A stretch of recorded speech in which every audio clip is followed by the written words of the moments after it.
Hello everyone, welcome to my channel. ఈరోజు మనము తెలంగాణ చేపల పులుసు చేసుకుంటున్నాము. దానికి కావాల్సినవి 4 స్పూన్ల ధనియాలు,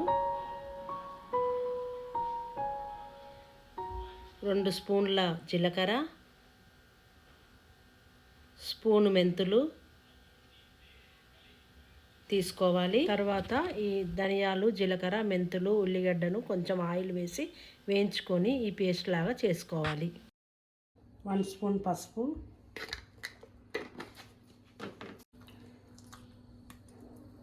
2 స్పూన్స్ అల్లం వెల్లుల్లి పేస్ట్,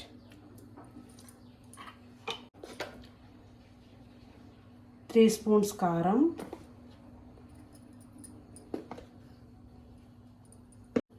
2 స్పూన్స్ ఉప్పు,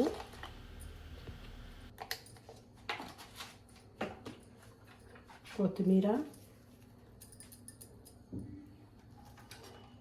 పచ్చిమిర్చి, ఆనియన్, కర్ర, ధనియాలు, మెంతులు, ఆనియన్స్ వేయించుకొని చేసుకున్న పేస్ట్ దీంట్లో వేసుకోవాలి.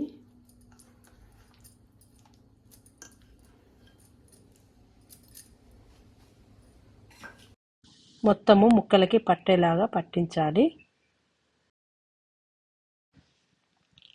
స్టవ్ పైన బాణీ పెట్టుకొని దానిలో టీ గ్లాసు నర ఆయిల్ వేసుకోవాలి. లో ఫ్లేమ్లో పెట్టుకోవాలి. ఆయిల్ వేడైనాక మెంతికూర వేసుకోవాలి. తర్వాత పచ్చిమిర్చి, ఉల్లిగడ్డ వేయించుకోవాలి. తర్వాత అల్లం వెల్లుల్లి పేస్ట్ వేసుకోవాలి.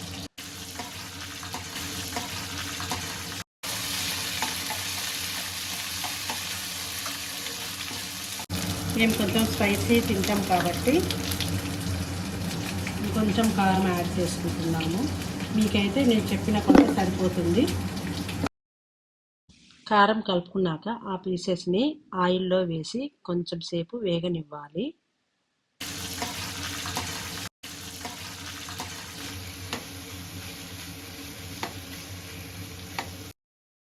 ముక్కలు వేగిన తర్వాత చింతపండు రసాన్ని వేయాలి. పులుసు వేసినాక హై ఫ్లేమ్లో పెట్టుకొని ఉడికించుకోవాలి.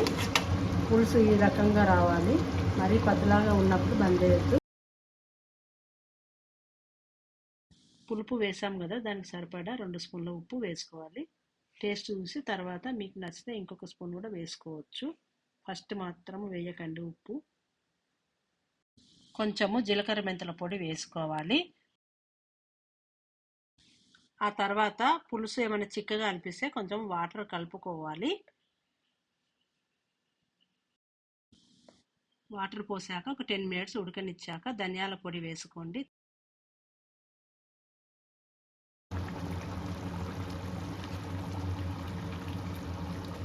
మొత్తానికి అయిపోయిందండి ఫిష్ కూర ప్రాసెస్. మనకు కూర రెడీ అయిపోయింది. సర్వ్ చేసుకొని తింటే చాలా బాగుంటుంది. మీరు కూడా ట్రై చేయండి.